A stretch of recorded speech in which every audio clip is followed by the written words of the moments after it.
After by Anna Todd. I have been a huge One Direction fan since the beginning, read countless fanfic, imagines, followed all the fan accounts, all the fangirl things I took part in, and After was included. But I think I stopped reading it pretty early on. I don't think I've read everything that's in this book, and I haven't watched any of the movies. I thought it was about time I do a fun little vlog reading this and watching the first movie for the first time. So I'm currently 184 pages into this, and it's cringy and there's like laughable moments in here, but I will say there hasn't been as many cliches as I expected. But if you don't know, After started out as a Harry Styles fanfic, then got picked up to be a traditional novel and then eventually movies as well. And so things got changed in here to make it less One Direction and Harry Styles, but we know its roots. Yeah, like the copyright is 2014. Let's read the synopsis to see how Anna Todd herself describes this novel. Tessa is a good girl with a sweet, reliable boyfriend back home. She's got direction, ambition, and a mother who is intent on keeping her that way. But she's barely moved into her freshman dorm when she runs into Hardin. With his tousled brown hair, cocky British accent, tattoos, and lip ring, Hardin is cute and different from what she's used to. But he's also rude, to the point of cruelty even. For all his attitude, Tessa should hate Hardin, and she does, until she finds herself alone with him in his room. Something about his dark mood grabs her, and when they kiss, it ignites within her a passion she's never known before. He'll call her beautiful, then insist he isn't the one for her, and disappear without a word. Despite the reckless way he treats her, Tessa is compelled to dig deeper and find the real Hardin beneath all his lies. He pushes her away again and again, yet every time she pushes back, he only pulls her in deeper. Tessa already has the perfect boyfriend, so why is she trying so hard to overcome her pride and Hardin's prejudice about nice girls like her? Unless, could this be love? Yeah, hilarious. Have to read this quite fast because I've had this on hold at my library, the audiobook, for the normal 21 days, the normal library hold, or the normal library loan, and I have procrastinated reading this, and I currently have less than 2 days to read the rest of this. My audiobook says I'm at 29%, so not even a third of the way through. So we need to lock in and get listening. Look, I know Harry Styles does not like Anna Todd, and that's a whole other thing, but this is kind of just iconic in the One Direction world. So here I am reading it really for the first time. I really don't remember what I read in the original fanfic, so I'm interested to see where it goes. But yeah, I feel like it doesn't go too much into the cliches of the fanfic and the imagines and everything like that of this time yet. There is really cringy moments and like things that are said that I've like actually laughed out loud because it was not supposed to be funny, but it was funny. So I'm having a good time so far. We'll see how long that lasts, and I know I won't be reading the rest of these, but who knows, maybe I'll want to watch the rest of the movie. I don't think I will, but who knows, may be my new favorite thing. So let's go read some more. I'll give you guys an update when I'm about 50% through. It's a bit later. I am now 55% through After. So I'm on I'm on page 337 or chapter 63. I don't have a ton of thoughts. Like I said, I don't really remember much from this when I read whatever original version of this I read, or like the beginning of the original version of this, I should say, because obviously there's like a ton of books and it's really long. However, I don't remember it being so back and forth between them. Like, literally within a day, they'll be like, oh, I can't stay away from you. Oh, I hate you. I can't stay away from you. I hate you. I can't stay 20 times in a day. So it's a lot of whiplash, which I feel like is of the time of fanfic and stuff, because you had to have like a good cliffhanger. Are we gonna be okay? Are Harry and I gonna be okay? What I'm assuming is the first declaration of feelings and possibly love was absolutely crazy. I'll just say being the third person in that room would have been so uncomfortable. And it was just crazy that they didn't say anything during that declaration, I guess. But I really want to finish this tonight because I'm in the mood to watch the movie tonight, but it's already 6:25 and I still have 45% to read, so that probably won't happen, but maybe I'll finish it tomorrow and watch it. It's the weekend, so it feels like perfect to be watching a movie, but oh well. Yeah, it's funny. I don't know. I have continued to laugh out loud at the writing and the cliches. Hardin is just like an awful human being, but Tessa is not really like a lovable, it's not very like super lovable character either. But looking at Hardin as a now 26-year-old woman versus when I would have read parts of this, I'm like, that is the most toxic, awful human being. Why would you even be attracted to that? But obviously at the time I didn't know any better, and the back and forth is a little bit more attractive when you're younger, I guess. But yeah, both not great characters, not great human beings, let's just even say, but I'm still rooting for them to be together. So I'm gonna listen to a little bit more today. I doubt I'll finish it today, but I will listen to some more, and then I have to finish it tomorrow. So it just depends on what time I finish it. I only have about 50 pages left of this, so I'm almost done. But one thing I forgot to mention yesterday is I think it's so funny how at the beginning, Tess and her mother describe Hardin and his friends as goth, and really Hardin's goth because he has tattoos and a lip ring. I don't know, it's so funny, and that's still like brought up throughout the book, and I giggle at it every time. It's so funny. But also, like, I think I keep having to remind myself of like when this was written and like why, and that it was originally fanfic. Not saying that fanfic can't become like a good book. The yo-yoing in this relationship and the toxicity and how fast she will forgive him and how mean he is and like how cuckoo he is. I have to remember I would have ate this up at the time that it was published. And the yo-yoing is definitely good to keep people, it's good to get people to come back and like want another chapter. Are they gonna make up or whatever? But they literally fight every other chapter, and he treats her so badly.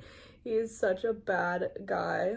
I'm trying not to dislike it because of that, because again, I would have ate this up at the time, and I don't know, I just feel like I have to look at it with the lens of when it was written, why it was written, how it was written, all those kind of things, if that makes sense. I'm gonna finish it now. 50 pages left. I think it'll take me like an hour, less than an hour. I finished it. Did I enjoy this? Weirdly, kind of. Is this book good? No, not at all. Is this relationship good? Absolutely not. The toxicity is insane in this, but it was a popcorn read. I did want to keep reading it and see what happens, and the ending is a cliffhanger. So yeah, I gave this 2 stars, mostly for the nostalgia of it. It is a lot of back and forth of them hating each other, loving each other, breaking up with each other, getting back together, bullying each other, falling for each other again. Within like hours, I think I already mentioned that. So a lot of that could be cut out, but I know, as I mentioned before, the format that it was in before, with it being fan fiction, it would have brought people back. And probably would have been a bit more enjoyable than it all happening in like a really short amount of time, I guess. I don't know. So I'm excited to watch the movie. I'm not sure when I'll get to the movie because I have a very busy next little while, but actually I might be able to squeeze it in this weekend. So I will let you know when I watch it and what I'm thinking of it. But the book, 2 stars. Let's see what I rate the movie.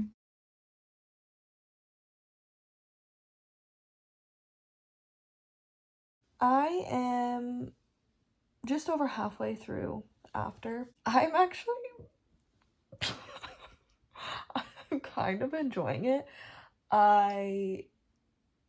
It's better than the book. Hardin is not as awful in this. He's not like the perfect man. And again, I'm halfway through, so I don't know what happens in the second half, but he's not as mean to her as he is in this book, and they're not flip-flopping as much as they are in the book so far. He's done it once where he's like hiding from their friends, or like seems to be embarrassed in front of their friends, or in front of his friends when she's around. But I will say, because of that, not much was happening as build up between them that I could feel that was like, oh, they dislike each other, like real life enemies to lovers, not like, obviously I feel like enemies is a strong word, but it doesn't feel like they really hated each other before they got together. It's nice because I don't think I could root for them or like want them to be together at all if he was as bad as he was in the books,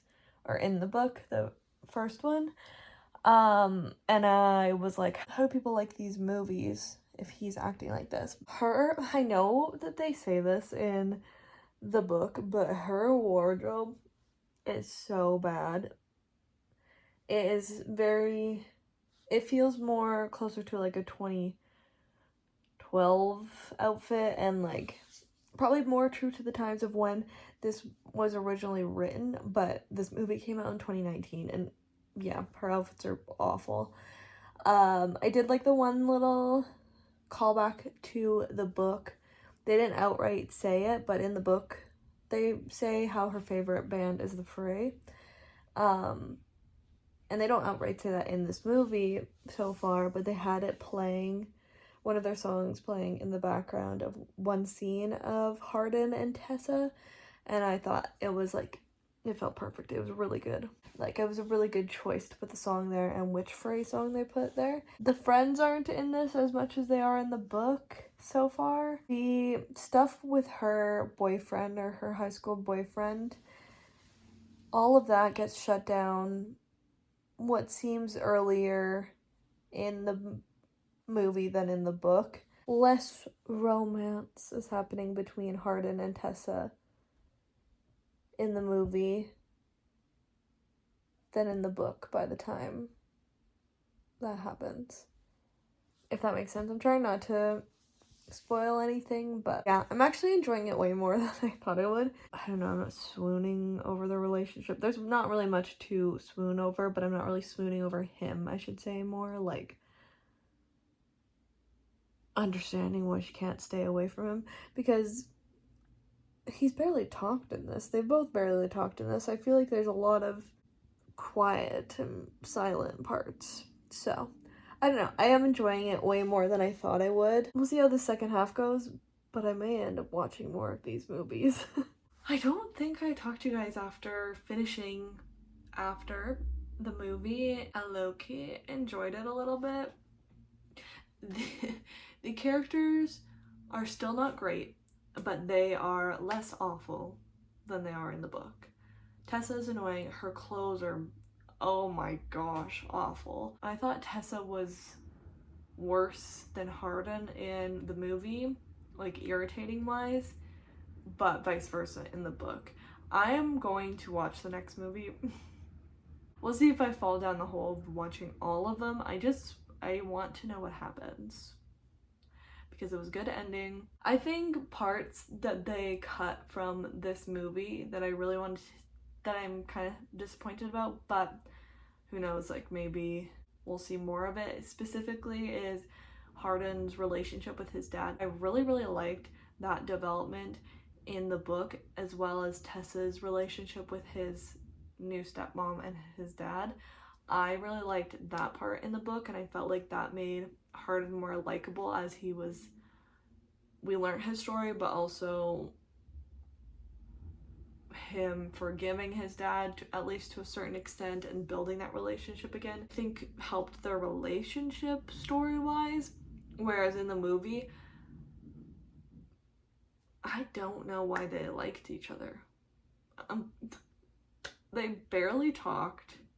It was very short before they got together, before they were in love, and okay, this part's gonna be spoiler, but whatever. It's very old, so I feel like I'll just spoil it, but them moving in together and her picking Hardin over her mom, they didn't show enough about her mom being awful to her, so it just seemed like Tessa was having a tantrum, as like they show in the book. And then also the way that they just moved in together so fast was insane, like very insta-lovey still in the book, but less so in the book than it is in the movie. In the movie, nothing happens and then all of a sudden they're just like in love. So I don't know, the development and the pacing of their relationship was weird to me, but whatever. It was weird in both the book and the movie. I think it was just probably worse in the movie. But yeah, I enjoyed it more than I thought I would. I will give it that, and I will be watching the next one, so it can't be that awful. I was thinking that I'd watch them all and put them in this vlog, but that's not gonna happen because I don't know when I'm gonna watch them. I do wonder if I would have liked it if I didn't read the book, because I feel like, well, I don't know, because I was gonna say I feel like it both was better than the book and worse than the book in parts. So I feel like it doesn't really matter if you read the book. After the book, 2 stars I gave it on Goodreads. After the movie, probably also 2 stars, but I don't really have a rating scale for movies, I'm gonna be honest. I don't watch movies super critically. I often like bad movies, so there's that. But anyway, thank you guys so much for watching this video. I've wanted to do it for quite a while, so finally, here it is. If you enjoyed this video, make sure to subscribe and give it a big thumbs up. Comment down below if there's any other book, movie, adaptation, or like anything similar to this that you want me to do a video on in the future. I think that's everything for me, so I'll see you guys in my next video. Bye!